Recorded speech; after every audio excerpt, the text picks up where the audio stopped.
ATPI, delivering what really matters.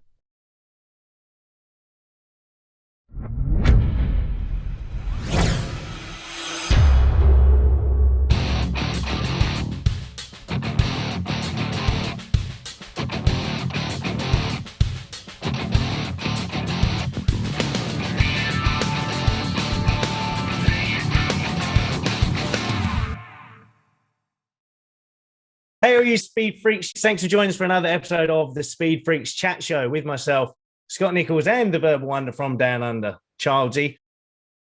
All brought to you by our title sponsors, ATPI Travel. So, Childsy, who have we got joining us tonight?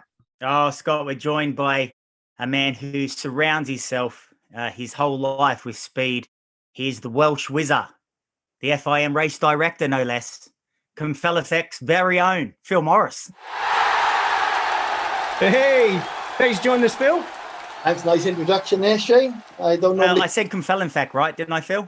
Yeah, I only moved from here about 10 years ago, but it's not bad. Cumfelleffec. Yeah, but that's where you grew up, buddy. And original. that's so I'm from Sydney, but I don't live there. I'll give you a Cumfelleffec. Yeah, you can have that. Thanks very much. All right, the tongue twisters at the end, Childsy. Anyway, sorry, Scott. All right, well, let's wind right back to the beginning then, Phil. Well, I remember you from the grass track days, and you were a force to be reckoned with. So tell us when that actual journey started. So your addiction with the speed, when did that start? Yeah, I was pretty much sports freak when I was younger, and rugby, football, athletics, it was all my life, really, and I was quite competent at it, luckily enough. And my dad and my uncle was a bit involved in sort of speedway and grass track, not to a high level. And yeah, I had a little bike when I was probably 7 or 8. And I'm sure I went with my uncle to a Bristol grass track, and they let me have a go round in the interval. And then, they invited me to a junior grass track on a little Pee-wee 50. And away from there it went. Most people stay with sports that they're competent at, Phil. So why the change into motorsport? Yeah, I wish I'd stuck with rugby, really, because that was a big decision when I was 16. I was sort of playing for Wales in rugby, and it was rugby or speedway. And believe it or not, at the time with rugby, there was no professional sport then. It was just what's called boot money. So you get 100 quid or a couple of £100 at the end of the game. So I actually went the speedway direction thinking it would be better monetary-wise. 10 years, 20 years down the line, probably not when you look at what the rugby players are earning now. But hey, I've had a good time. Oh, man, I did that with Richard Wright, who went on to be a goalkeeper. Yeah. And I was like, oh, mate, no, to grass track, speedway's the way forward. Right, got that wrong, didn't I? But I think you're underestimating yourself, Phil, with the grass track. You were, I remember, man, being as a kid, you were like fully factoried up with Antig, and man, you won a few British championships. Yeah, from the grass track scene, I pretty much won British championship most years. I know it was a few years above you, but I was with sort of Glenn Cunningham, Paul Hurry, Dean Cameo, and people like that. So, good group of lads. And yeah, I was lucky enough to have something that I could just get a little bit over them. And yeah, I was winning a lot of British championships. And yeah, it was a good stepping stone for when you're 16 like you were, and you go into the big time. So where did the speedway come from? So what was where did the Speedo background come from? What was your local track and everything? Obviously, Newport closed when I was born. But believe it or not, I was named after Phil Crump. That's where my name Phil came from. So Jason. So yeah, there's an interesting fact. But yeah, that closed when I was very young. So my parents used to go a little bit to Bristol to watch, and then maybe Swindon. And of course, as you know, with the grass track, it's a natural progression. When you're 12, 13 and you're doing well on the grass tracks, you get a speedway bike. And yeah, I sort of travelled around and did a little bit on the speedway while I was doing the grass track. With the grass track, Phil, we spoke to people in grass before, and being in Australia, we never seen the sport until we come over here. But after all these years, I really do appreciate the technicality and what skill set it gives you in terms of throttle balance, because, it's not a conventional slide. They're bouncing around. Do you feel that was a benefit going from grass onto the slicker stuff on the speedway, or how did you find that transition? Yes and no. Honestly, I would rather go on a track that's bumpy, rutty, wet, soggy, because I knew 9 of the 10 riders would give up before it started. And I remember... That explains the GP tracks then, Phil. There you go, No, it's the reality is, like, I use Kelvin Tatum. I remember he came to Reading as a captain. He was so desperate to have a meeting off, and I could see it. He just did not want to ride. So I went the other way and said, "That's fine." And he went out and had an absolute stink of a meeting because he was already beaten before he started. And you know that, Scott. There's a lot of riders when the track's not right. Won't name names now, but you know a rider. If you're in the team against him, if it's a wet track, they may as well pack your bags in. And that's the one good thing about grass track. I think you raced in different conditions, bumpy, wet, dry. You know, is a really good breeding ground. But the thing that people don't realise, and Scott will back me up here, when you're sort of 14, 15, 16, you get to race at the speedway tracks after the meeting when it's slick, completely bald and no dirt on them. And then you're 16-year-old, you're thrown in, which I was. Suddenly, you go from being that to everything. And that's the big change you have to learn on. It is. I think, like myself and Lee Lanham and a couple of other boys used to do demonstration races, and sometimes we would be the ones to do demonstration race. And a lot of the good boys would be like, the kids are going out first. We can see if it's any good or not. So sometimes we would ride on absolutely terrible conditions. Just touching back on the little bit you said about the psychology, Phil. Obviously, we'll come on to your role you're currently doing as FIM race director. And I know you can't name names, but when you get those situations where the track is a bit iffy, we can't help what the weather does a lot of the time. Do you see and experience a lot of that? Can you see within the riders, within the GPs, that some clearly do not want it on, and you can see the mind games and stuff like that? I know it doesn't have an impact on your decision, but you must be aware of that going on. Yeah, that's tough, because the reality is, look, I respect the riders. I hope they respect me. I think we got a good relationship. I wouldn't send them if I felt it was dangerous. And I'm not saying I'm an expert by all means. You know, I listen to their opinions. Of course, I remember Morlilla. You had a complete split. 50%, come on, let's go, let's race. 50%, no. That's when it's difficult. And that's the only meeting where I've said, look, we're going, the 2 minutes are on. And I remember the first race. Boyley was in it, Janowski was in it, Craig Cook, and I think Peter Young. And Peter Young and Craig Cook were lined up. I put the 2 minutes on, Janowski came with his helmet, and Doyle was like, no, we want another meeting. I said, hey, 2 minutes on, if you miss it, you're out. Quick, get the bike. So he went for it. And that first race, my arse a little bit, thinking if it's a big crash here, then it's going to fall on me. But, you know, you have to make decisions sometimes. And I've always said, if I feel it's too dangerous, I wouldn't. Yeah. Talking about us, Felch and Phil, that's the difference between playing hockey, playing football, and going into motorsport. What drove you to choose the motorsport aspect as a young kid? Because it's a big decision. If you're quite competent at a field sport, motorbikes, and this is what I love about these chats, is finding, at what stage did you think, you know what, I'll go race motorbikes? Or were you just blasé and thought, it's not dangerous, I'm going to look good though? Didn't really think about it. Like, I enjoyed it. When you're young, you know, you do things you will never remember, the things like craziness, driving your own van around the field at 12, 13-year-olds as kids. That's what we used to do after the meeting. Kids would be in the vans and all these things. It's about a fun experience with, you know, like Glenn Cunningham was my arch rival, but also very, very good friend of mine. I spend the summer holidays at his house and he'd come with me. It was rivalry on track, but as soon as, even a higher level than what it is in Speedway now, as soon as the race is finished, you're all running around like kids, basically. So it was the fun element. And with other sports, obviously playing for Wales Rugby and representing my counties in football and athletics, it was very regimental and it was fun, but more driven, which you didn't have with grass track. Felt a little bit more a job where grass track was a bit of fun. That's the honest truth. Okay. That's what That's I felt interesting. it was. Yeah, I love that. I love that analogy of it because, you know, I watch documentaries like they're going out of fashion, and I seen one on gymnasts, and I just thought, you know, I know they get injured, but you know, they're not racing motorbikes at 200 miles an hour, but it does look pretty insane, the hours that they put in. So you're racing motorbikes. Do you think you would have done it if you weren't as good at it though? Reality is I wouldn't have gone, but because I was literally winning most of my races every weekend, and you know, I was very lucky to be the I was. I had good backing. My dad looked after me and got me the best kit I needed. We went everywhere, all over the country.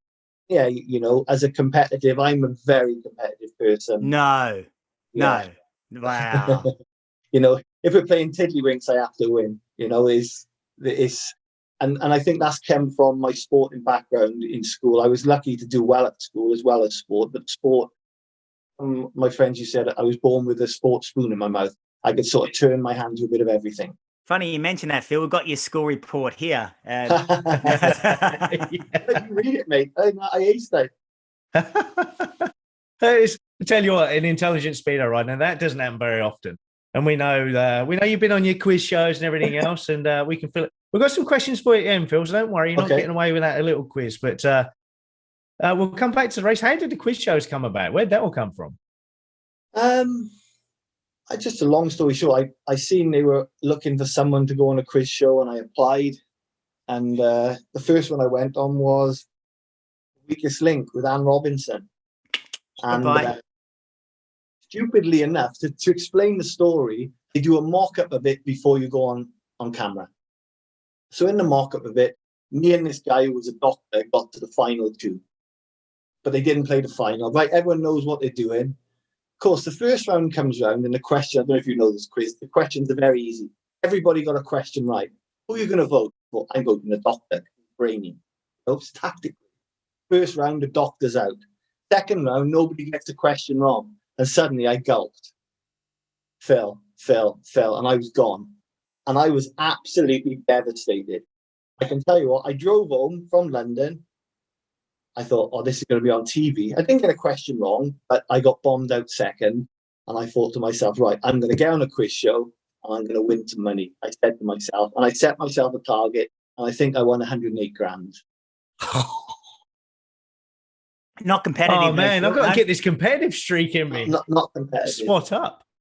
I remember because I was at Newport at the time one night, and the rumours were going around, and we spoke about this before, around you coming to Newport as the Welsh guy, not riding in the Newport team, and hence the competitiveness. Phil Morris was at about 190% at a Newport meeting, and it was a pleasure to watch, because now when we talk to the likes of Chris Neath, who rode there against you, and Watto, and you and I having chats.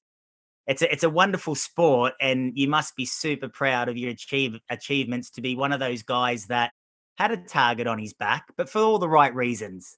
And those reasons are you're a very talented motorcyclist. I got the most out of what I did. I think, I wasn't talented enough like Scotty or other top guys to get in Grand Prix and that. I did what I could with what I felt I had. I, like Scott said, I would like to think I was one of the educated guys out there. I was very sensible with my money. I invested it. I have a business. I've got property. So I've used it in the right way, where I know so many speedo riders that are maybe higher level than me, get to 40 years old and retire or something, and they've got zero. Yeah, that's when you get to the Grand Prix, Phil. Yeah. Did you ever want to be in the Grand Prix? Was that ever like a dream that you wanted to? I know you're a realist, but did you ever think, oh man, it'd be cool to have been out there? Of course it would have, but I think sort of at my peak, sort of 99 to 2004, 2005, I was a sort of 9-point Premier League rider, sort of middle-order elite league rider. I never got to that stage. I was the first one to ride Cardiff. I tested it for them, so that was a nice one to put on the CV. And there was talk one year, because I was Welsh, 5th or 6th in a British final 7, being as a reserve. It didn't happen, so I didn't get to experience Cardiff. I got sort of nearly there by halfway up the British final field, but not to the top of the tree, unfortunately. We've done the first laps there. I've done the first laps there, yeah, so that was nice. You did. You had a good career. And like I said, I remember you from the grass track days, and I remember you were always one that you were there to be. You had a target on your back. Yeah. I honestly never knew you were this competitive. I mean, I've known you for a long time, and I've spoken to you loads.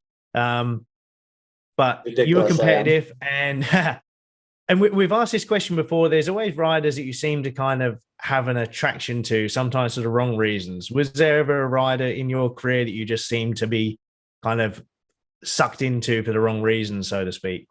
Probably in the youth, it was Paul Hurry. Again, another competitive guy like me, but neither of us wanted to give. And statistically, I probably beat him 8 or 9 out of 10. And obviously that didn't go down. He probably beat me a lot more when we've got in the adult, so it's evened out. But we had a big rivalry, me and him. Again, that was during the youth. And then, to be fair, during the sort of senior ranks. There's one rider that's springing to mind. You're going to say Savalas Cloughton, but we actually get on great. No, you got on. That's what I'm saying. You got on, but my God, Childsy, the amount of times those two went like down the straight like a tumble dryer was ridiculous. Who was it? Savalas Cloughton. Right. But hey, Childsy, you'll like this. I don't know if you still remember it. I think you was probably in it. Ipswich under 21 British final. Yeah. I got 10 points. My last race, I needed one more point to qualify. And I think Lanham needed me not to qualify. I had 2 Ipswich guys inside me, and I just got absolutely nailed. And I couldn't race because I wasn't excluded, but my hand was hanging off. How's it feel, Phil? I got an Ipswich 1-2 there, definitely. It wasn't me, was it? No, I think. Oh, okay. I'm trying to think. It might have been Sal, I think, actually. But yeah. No, I always got on with Lee and Sal. And even, was it Sean Casey at the time that was up a little bit, and people like that. Never had a problem. But of course, it was, me and Cloughton. With regards ride, I think Peter Carr was the only one I've really had a bit of a... And the long story short was, the first time they brought in the rule of fitting tyres at track. Now, this is honest, on my mum's grave, I've never softened a tyre in my life. Finding out afterwards that 95% of the riders were softening them, I was quite shocked. When they came to the rules of everyone fit them, I thought, hey, they're playing field. And Peter Carr, who was at Isle of Wight, I was guesting for the Isle of Wight, and he tried to complain, we can't do this. And I stood strong, being competitive, saying, no, we fit the tyres. And ever since that, me and him have had a real good, every time we race against each other, there's that tension. When you say 95% of the riders, I think you're probably more realistic, like 99.999% of the riders. Me You were being probably the 1%. only one.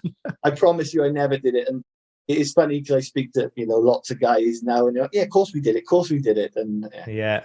I had a text from James Greaves a little bit ago, and he said out of the blue, he said, hey, Childsy, have you listened to the podcast I did up here? And I said, no, I haven't, mate. What's it about? He says, I confessed. He said, you remember the time we had a bit of a fisticuffs at Edinburgh because you and Watto caught me softening me tyres?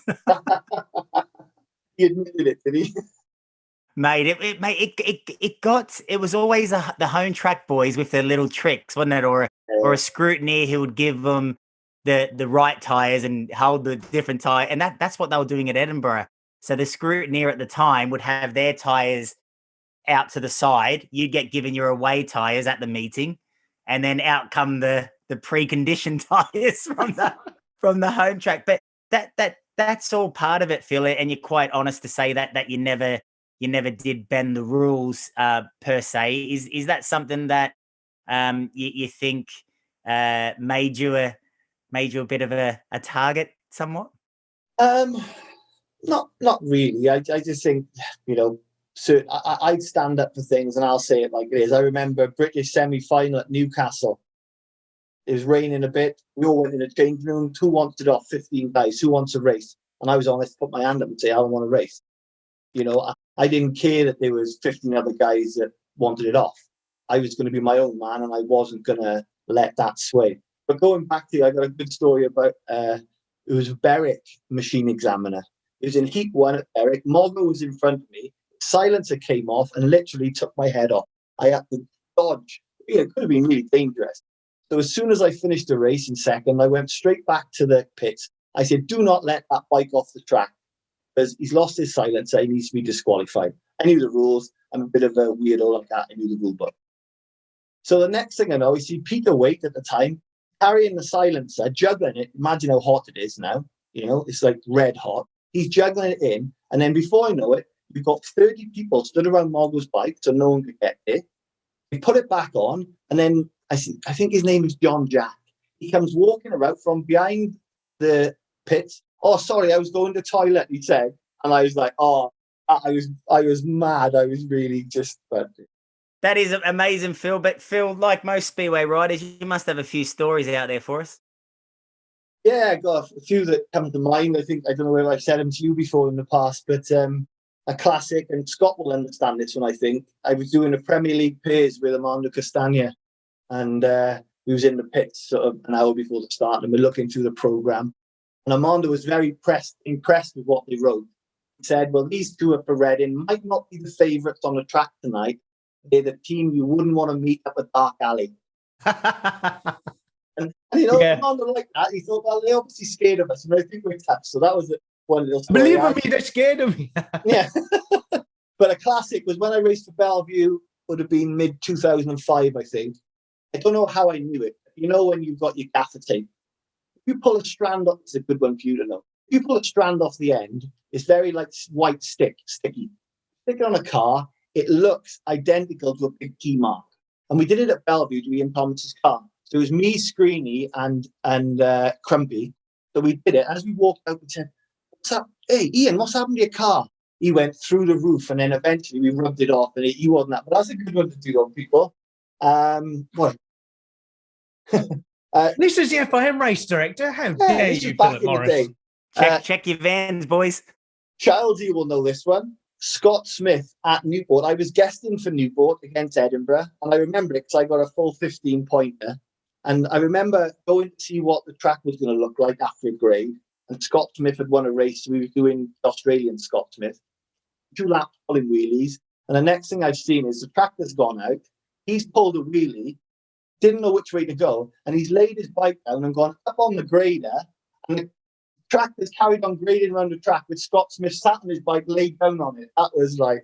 Yeah, he didn't quite get the wheelie, so he tried to do it again, but picked up speed, didn't he? And, I think I remember seeing a picture of that somewhere. It was hysterical. And afterwards, and he raced for Reading the next year. And I remember we went to Italy to have a pre-season, and he started to have a few drinks. He said, Phil, I'm going to pull you aside because I can sometimes be a bit off. I'm going to be honest. He said, I'm going to tell you straight. And he said, out of everyone, you're probably the only one I'm going to listen to if you tell me. So if you have to give me one and shut me up, just do it, he used to say. So that's Scott Smith for you. That was it. And then my last one I remembered was we talked about Peter Carr being a bit of a nemesis of mine. The good thing was then, obviously, the Edinburgh fans, I loved to be 8. I was the Nicky Pedersen of Edinburgh. And I milked it a little bit, but they liked that, and they'd invite me back to the Scottish Open. And then one day they said, can you guest for us at Berwick? Yeah, of course I can. So bit of a mediocre meeting. It got to heat 13. I think Edinburgh were like 4 points behind. I managed to pass the 2 Czechs, Rimmel and Matkowski, to win heat 13. And then I got a 5-1 with Peter Carr in heat 15 to win the match. And suddenly I went from Nicky Pedersen to having the key to Edinburgh. That was my from there to there in one fell swoop. And Peter Carr's still not talking to you. No, we still don't talk. Oh, that's awesome. At Newport, we must have had the strictest scrutineers because Steve Clark, nothing. Mate, you couldn't get anything by him. Home rider, don't care. Yeah. I had that with the dirt deflectors at Ipswich. I had the little measure thing, and they had to be down because people would put the bands under them to lift them up, and trying to soften the bands so they're softer. And oh man, yeah, there's been a few. They were always hot on the old dirt deflector. You could sit on the bike and have a little tester. I remember That's it. So with the tyre row, then, just as a general open question, taking the FIM hat off, do you think it would be good to have a selection of tyres that they can use? Obviously, we had the issue last year with the Analysts and the Mitas and a bit of a discrepancy. Do you think there should be more than one tyre in, or? Yeah, I think it's in any form of sport, it's good to have options. Whatever it is, whether it's speedway tyres, golf balls, football boots, anything. You've got to have options, really. I think the problem is with speedway is such a niche, small market. That's why Kawasaki, Honda, Yamaha won't get involved. They don't sell enough engine. Yeah. Potentially the same, maybe why Dunlop left it. They felt they weren't getting enough value out of Speedway. But Analysts, a new company has come in, has seen a bit of a niche. And Mitas have been there for, a long time, and they've been happy to sell their, 50, 100,000 tyres a year. But now there's 2 is better. I think it's going to help. You've got a question though, Phil, and this isn't trying to put anything into your mouth though, but I sit back as a Speedway fan first and foremost, and this year I see a tyre that hasn't really been tested, hasn't been proven, safety in mind, and it's the sole supplier of British Speedway. The British Speedway thing, I know that I'm not 100% sure, but I think they've got a little deal, and it's a slightly different compound. I don't know, but again, it's something that from the BSPA's perspective, they've obviously done a deal with analysts to accept, 10, 20, 30,000 tyres a year into this country, and that's their business decision. Whether it's right or not is not for me to say. Just from the competition, the point of it, and it's going back to why other companies won't come into the sport, because if you come into the sport, who knows what rules going to be made that, sorry, you're in the sport, but we're having a sole supplier with this company. So it's not progressive in my eyes, but I was massively surprised after the scandal last year, which I was heavily involved in advertising that. But you're at the thick of it, mate. Can you shed any light now it's all done and dusted? I've spoken to many of the Grand Prix guys now, and I think there's a real 50-50 split. There's not really a massive amount of difference.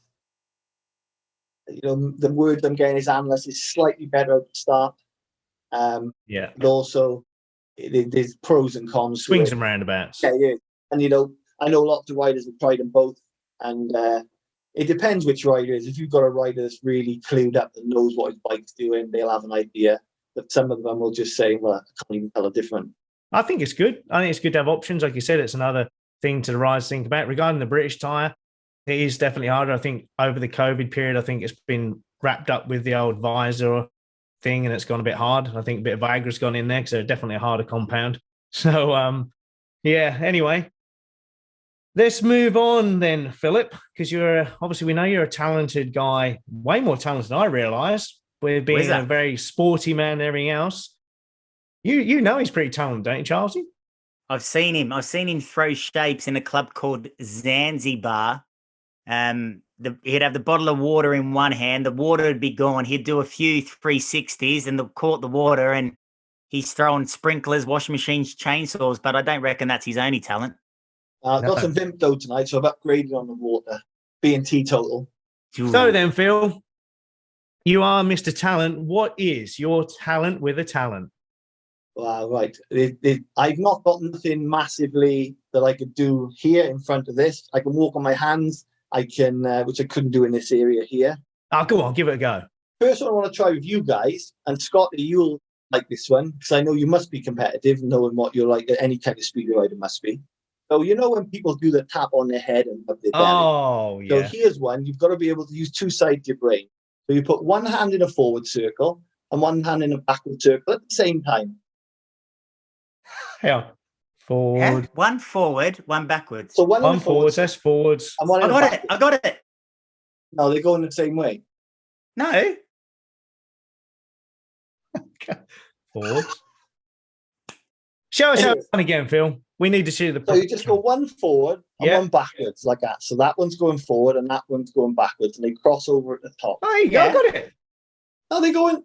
Yeah. Anyway, I think even if it was off camera, I did it. Definitely only did 1 in 20 people can do that. They've got to be able to do something with their brain. But I can't really do much. I can probably, you give me some countries in Europe, I guarantee I'll give you the capital of them. How about that? Wow, that's hard. Okay. Come on, Charles. Let's test him. Right. There's no money on this, by the way. No money Phil. on it. I know you're competitive. Okay. What are we asking? Sorry. Capitals of European questions. You give me countries. Countries. I'll give you the capital. Bulgaria. Bulgaria is Sofia. Switzerland. Bern. I'll try. Let's get the atlas out. Right, I'll go through them very quickly here. Iceland, Reykjavik. Great Britain, London. Ireland, Dublin. Netherlands, Amsterdam. Belgium, Brussels. Luxembourg, France, Paris. Andorra, Andorraville. Spain, Madrid. Portugal, Lisbon. Monaco. Italy, Rome. San Marino. Vatican City, Holy See or Vatican City. Malta, Valletta. Right, let's go across the top. Norway, Oslo. Sweden, We'll Stockholm. work on the hand movements. Anyway, I go through them all, but yeah, I know them all. And I'm good Hey, that's with motor, impressive. That is impressive. and I know if I look at a map, I can name every country in the world, 190 odd countries. So, Holy moly. I Well, do there that you my go. daughter. That is talent with a talent. I'm intrigued to see how good you are with the questions at the end of the show. Okay, end of the show. The end of the show. Sounds like The last lap Michael question. McIntyre, isn't it? All right. So we've done the talent with the talent. Let's bring things up to date now then. We know you're FIM race director. How did that role come about? Obviously, when I finished my racing, which was 2009, straight away it was Graham Reeve that wanted me involved in something. So he got me involved in the under 21 British managing under 16, which I was doing with Neil Thatcher. So I appreciated that, and he was nice enough to say, "Look, we don't want to lose you to the sport. You've got a good head." So it was Graham Reeve and a little bit Tony Steele. So I have a lot to thank them for. Then I did that for a few years. Also got involved then with Birmingham as a team manager. Graham Drury and Tony Mole asked me to be involved there. And one of the year was when Bomber, Doyley, Danny King, Smolinski, Bjarni Pedersen, all these guys were there. And then the year after, I worked for Bomber in the Grand Prix, sort of trying to look after him the best I could. And so with all these things I was doing, I did a little bit of work for the FIM in under 21 training camps I think we did one in Gorichen and one in Germany. So I had a bit of an affinity with the FIM. Obviously, I knew Armando Castagna because I raced with him. I knew Tony Olsen because I raced with him.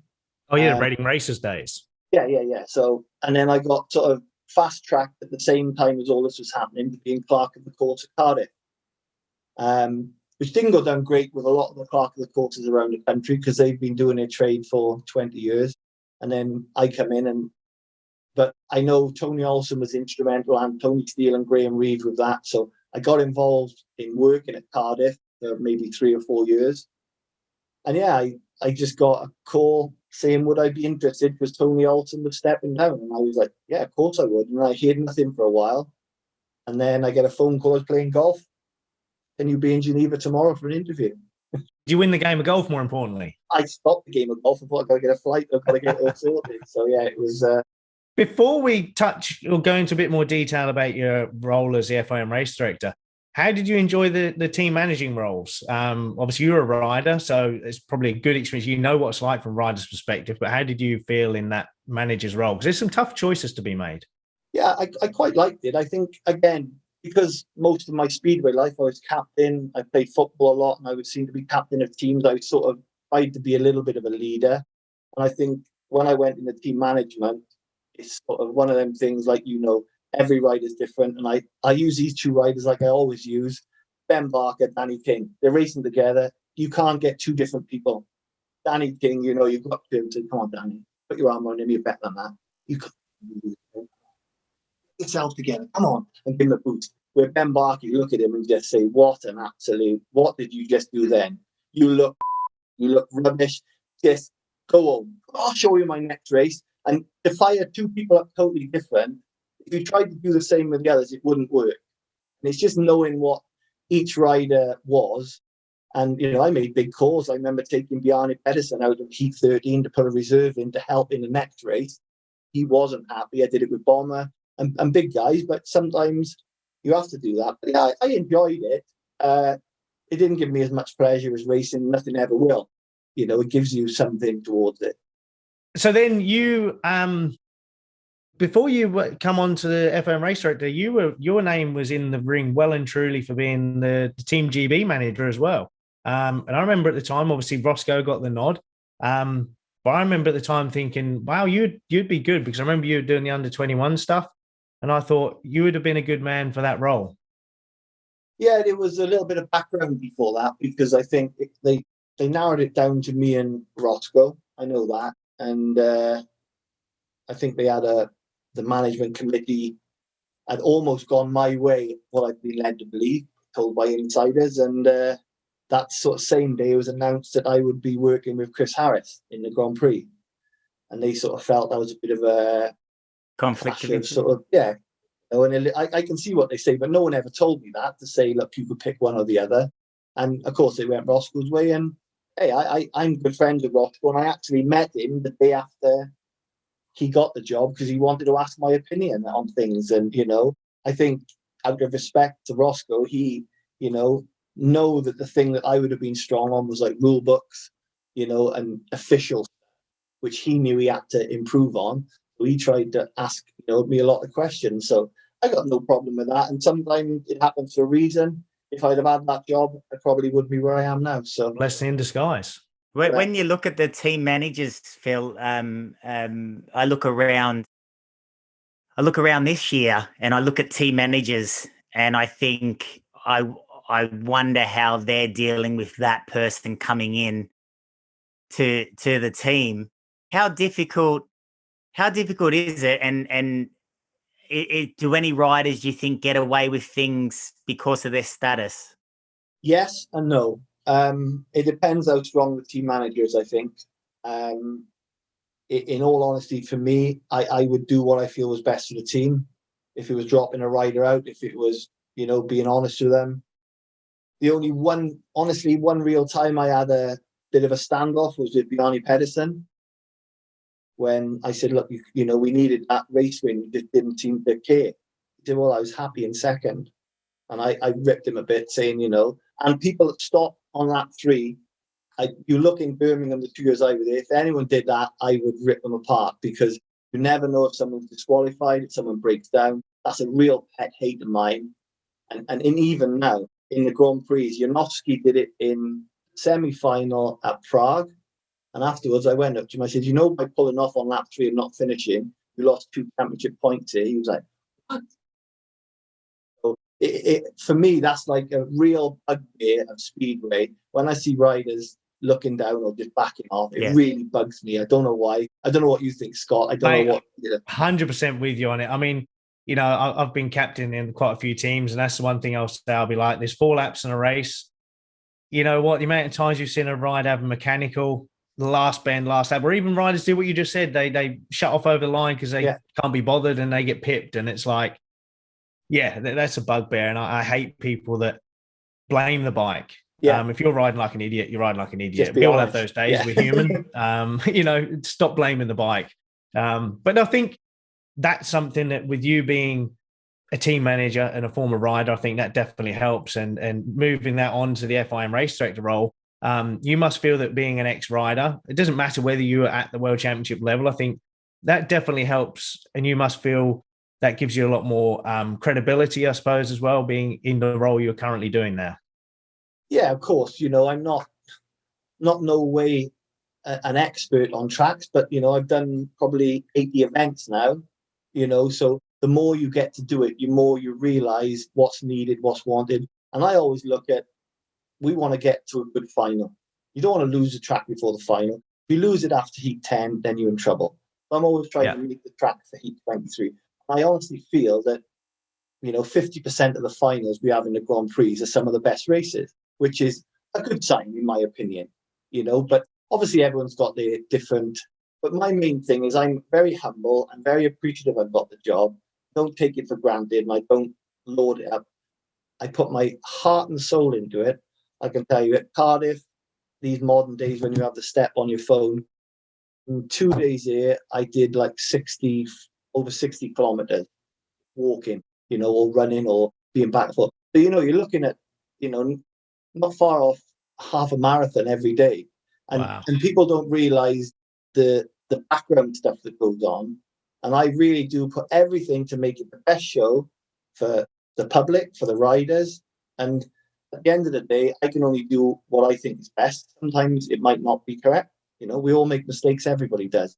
But the main thing is, I work with the riders. I think they've got good respect for me, and I've got good respect for them. Mate, you certainly highlight me, especially when Doily gets a warning or someone falls foul of these ridiculous rules we have in Speedway at the start, and I don't know if I can say it, but I'll say it, incompetent referees at some venues, and put you in a right pickle between the riders because you're their go-to guy. Do you have any influence over referees, Phil? Never. Only once I've been involved in a decision, and that was because the referee asked me. for something. Oh, that's nice. It was a mistake was made and it was fixed. So Right. I'm very vocal on the TV. I don't like this warning system. I think it's anyway. I don't want to be negative, but I think it takes away a lot of the Drama. Yeah, the drama and the psychology from the sport. I mean, for me, if somebody has a nibble at it and they don't touch the tapes, then good luck to them. You know, I mean, we've all seen people have a nibble and touch the tapes, haven't we, Scott? but then on the other hand, Scott, what MotoGP, they don't have a nibble. MXGP, they don't have a nibble. Formula One, they don't have a nibble. Athletics, they don't have a nibble. Swimming, they don't have a nibble. All these sports, they don't have a nibble. No, but Speedway. I'm going to stand my ground, Phil. Okay. Yeah, I'm going to stand my ground because all those sports have electronics, so they can't nibble. They have brakes. And no, they have electronics, so they can't. They know if they cheat, they're going to get away with it. But at the Speedway, they know it's them versus the ref, don't they? Yeah, but the thing for me is that, like MotoGP, F1, they've got brakes that say hold them on. Motocross, they can still move as long as they don't hit got the start gate drops. But the thing within Speedway that you see so many times is, you know, the head bobs, and it's even somebody makes a movement with their body and they get a warning.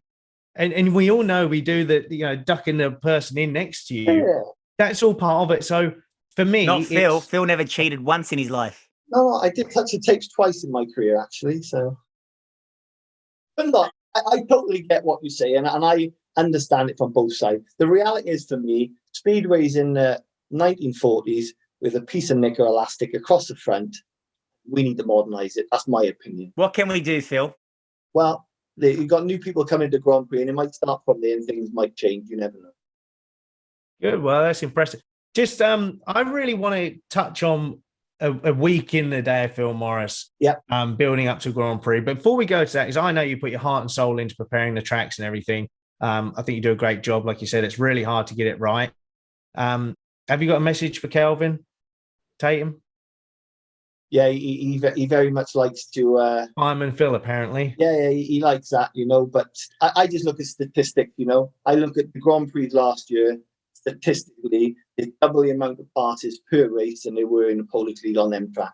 So that's all I can point to say statistically, the tracks have been produced good racing. It's you versus the screwdriver, Phil.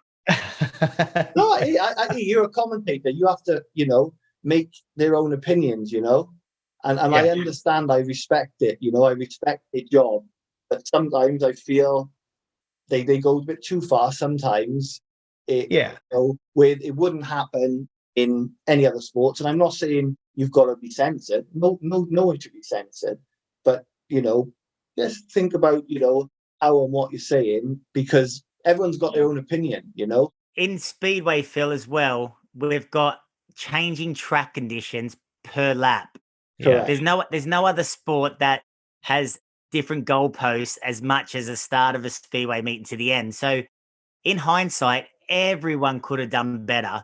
The commentators, look, I think they're a bit nasty at themselves. I've got no, you know, I get on with them both, and Nigel Pearson is a good friend of mine. There's no two ways. But, you know, sometimes when I hear him say, well, I don't even know the rules, that frustrates me, where I feel any kind of commentator should be bang on the rules and know what it is. And that's me being honest. Yeah. You know? That's why I'm doing the job from now on, Phil. Everyone does their job. I do my job. You guys commentate, you do your job. And I try, the way I look at it, Scott, is, you know, when, especially tracks, to get moisture in them, it's best to do it before heat 1 when there's material on the track. Because if you try and do it after heat 10, heat 12, heat 16, heat 20, when it's concrete, it causes more of a problem. So I just try and build up before I start. Okay, the guy in fourth is going to be filled in. But, you know, they all know that, the guys in the Grand Prix. They know what to expect. I'm not going to leave it, you know, slick and just bold. You know, I want to make a racetrack. I try my best to make an outside line work, even for heat 1. I do all I can. And if it's not good enough, then, hey, put someone else in there. Well, I think you do really, really well at the races. Yeah. But, mate, it's luck of the draw. At the end of the day, yeah, you do the best you can. Do you know what? And I think it's good that there's actually a little bit of banter, that Kelvin does those things, because it creates a little bit of a story. And you're not on the water truck, and we see that there's such a contrast in the way the trucks water the track. Some it comes out just in dribbles, others as nice fine mist. So, and this is the problem, Scott. Every track is different, and it absorbs the water different.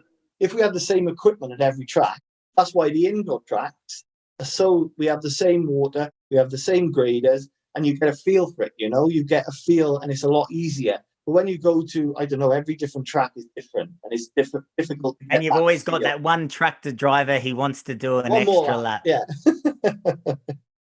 Right. So then, a week in the life of Phil, then building up to a Grand Prix.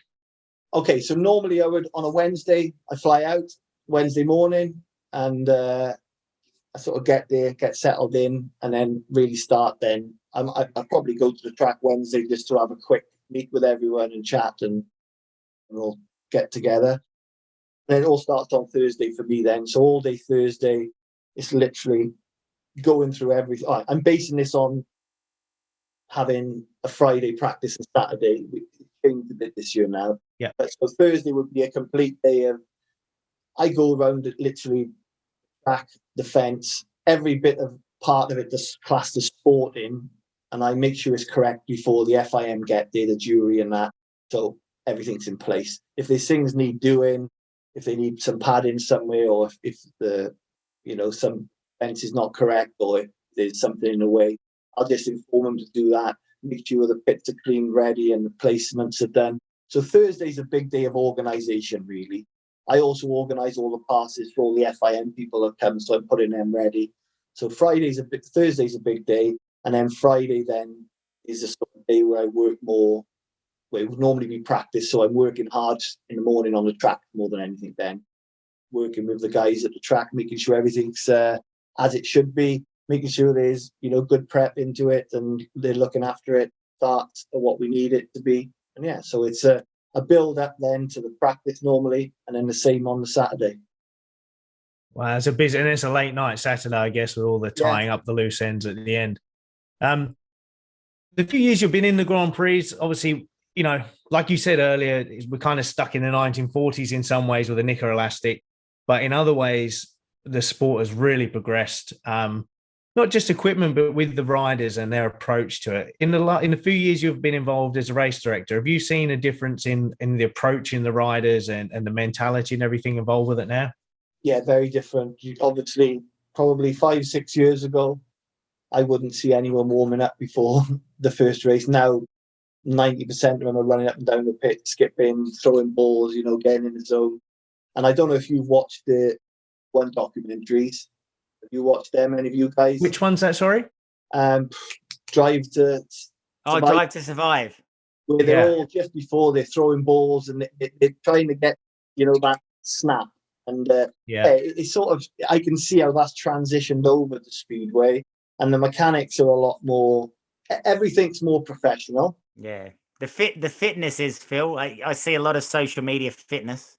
Fitness is through the roof with them all now, but do you think it's too far in some respects? Potentially, yes. Scott wouldn't mind saying it.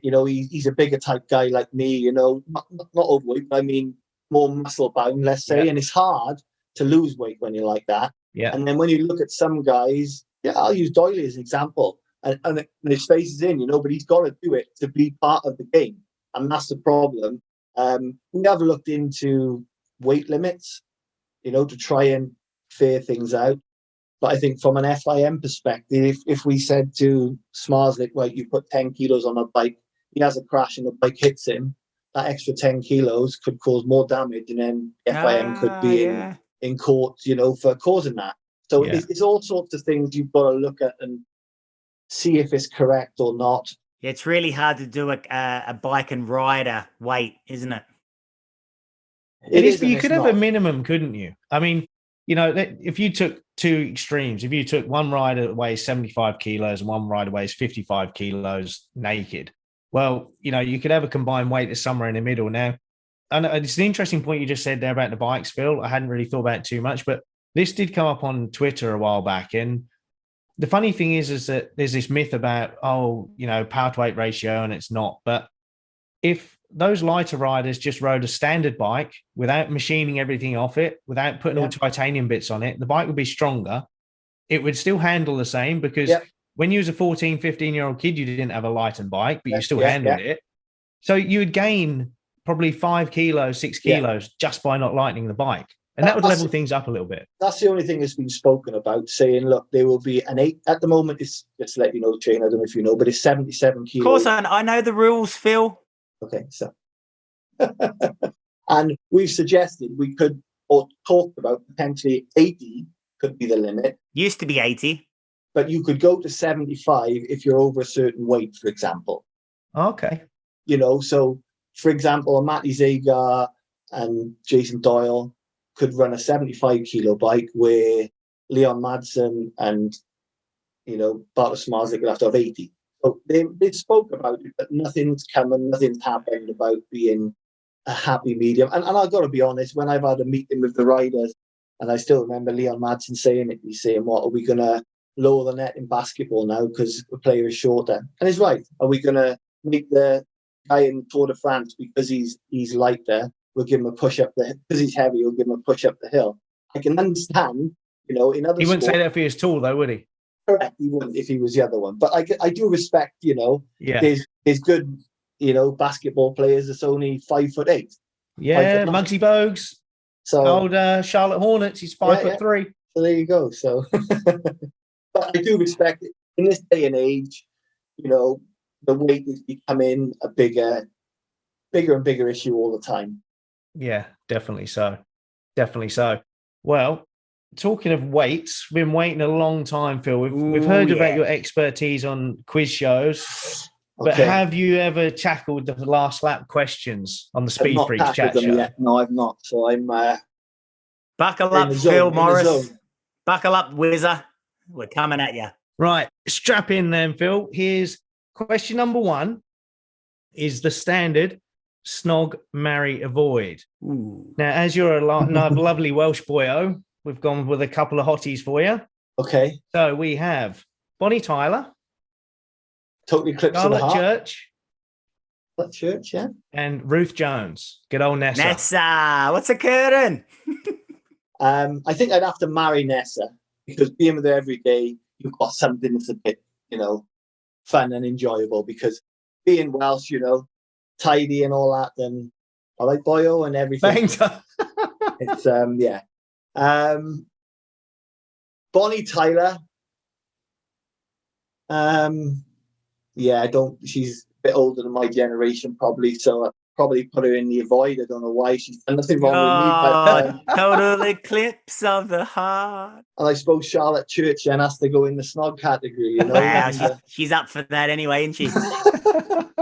But I should have put my wife in the marry category, or I'll be strong. No, she's not an option, mate. Sorry. Okay, she's not an option. Okay. Phil, Ryanair's probably not the best question for this, but you've done some flyaways. You've travelled all over the world, Phil. So are you a member of the Mile High Club?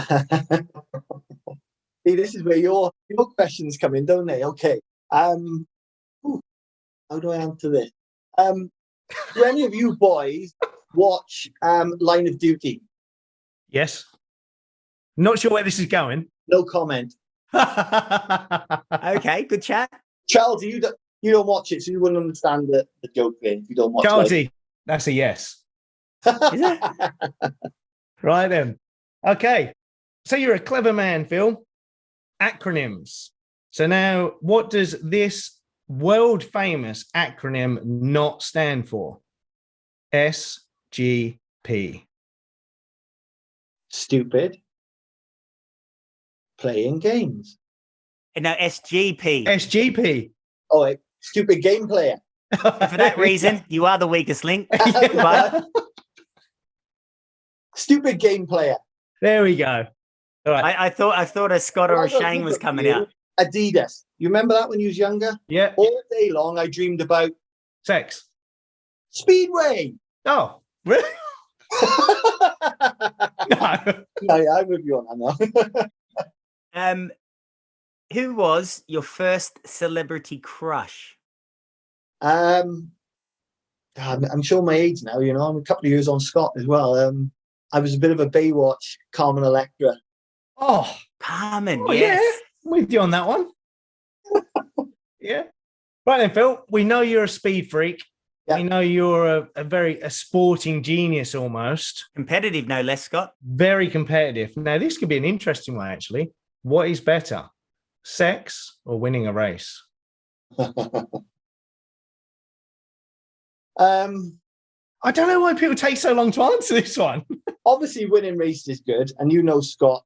Listen to the excuse. No, I mean, winning lot. You get to win a lot of racing in speedway career, and they do be great. A very high level speedway race win, like winning a championship or is very high. But I still have to go the other side. Unfortunately, speedway doesn't quite match it for me. Oh, 100%. I was going to say. Got there in the end. I've won Phil. a lot of races. I haven't had a lot of sex, so there we go. This question was answered by a previous guest with lots of information, but the question is: socks in bed, yes or no? Not a chance. Socks in bed? No, not a chance. Make it in bed. It's got to be. Apparently, that was like the if the socks are on, Signal. it's game on. Yeah. Okay. If that was me, I'd live in socks. I'd have athlete's foot. Yeah, I've never heard that one before. I just couldn't. I get too hot at night in my body, so I have to be completely commando. Right. Okay. Well, talking to commando, then you've just walked into the shower. Do you have a wee in it or not? Yeah, of course. I can see a theme here. Who's going to answer? But yes, you got to and who's wait gonna till the answer- water's running.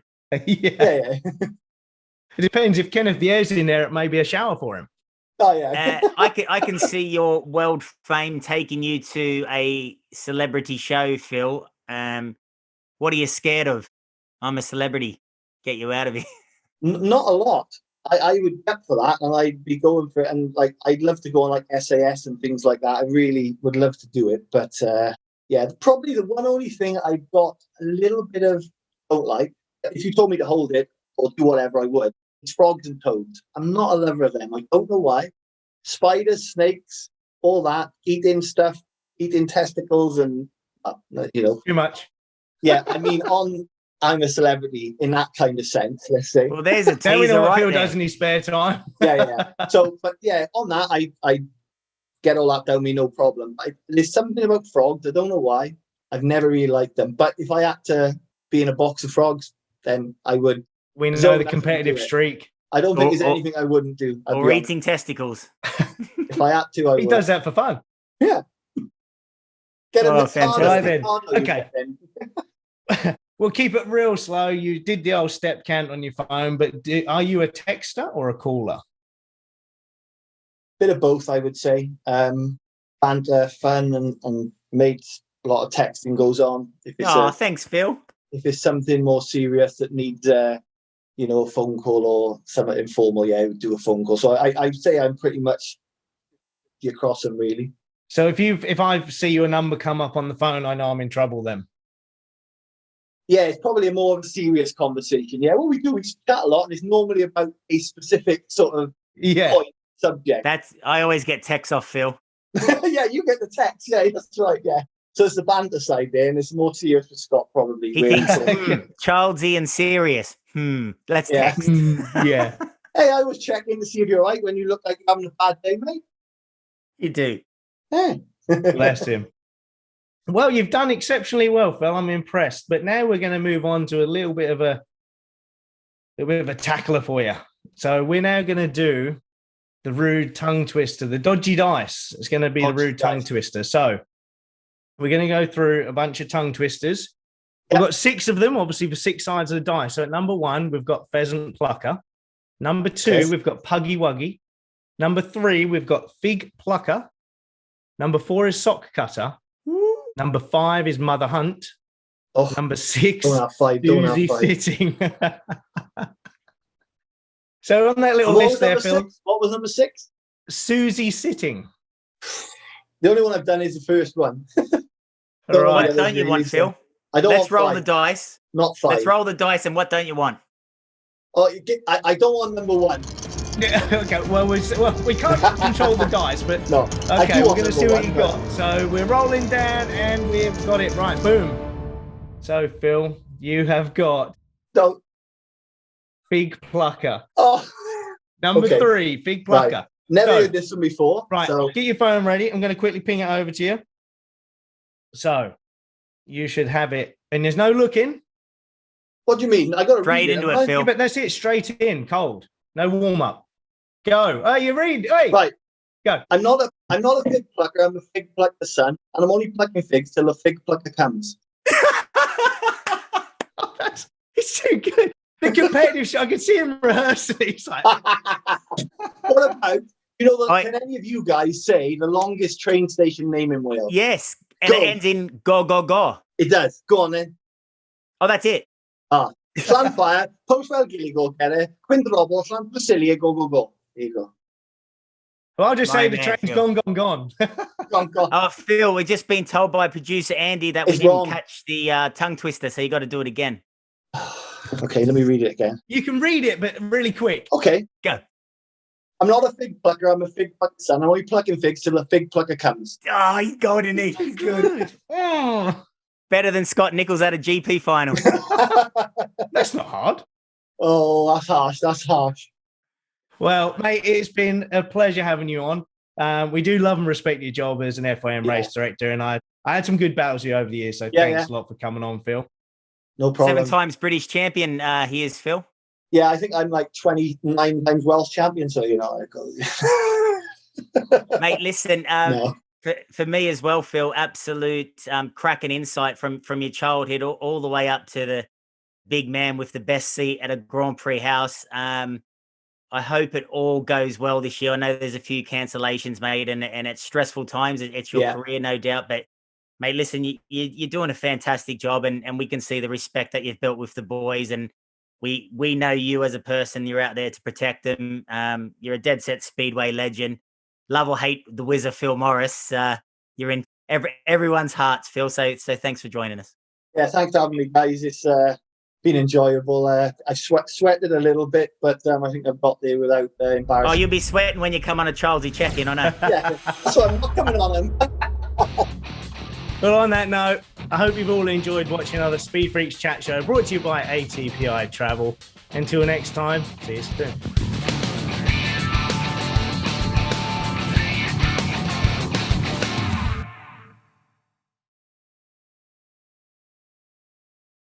ATPI, delivering what really matters.